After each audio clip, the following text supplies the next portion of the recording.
Hello and welcome back to my channel. In today's video I will show you what to do when your ESPN app shows you the error authentication. So let's get started.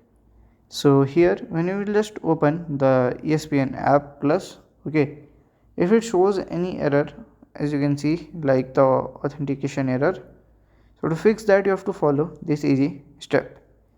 So you can just press and hold to the app, just look at I button. It will open the app info of that app. Just click on the storage, click on clear data, just clear the existing data, then open the app again. If it's worked, then fine. If it does not work, then you have to check for an update. Just go to the Google search bar and check for update. Okay. So here we will search for ESPN app. So just download the latest version of this app and it will work.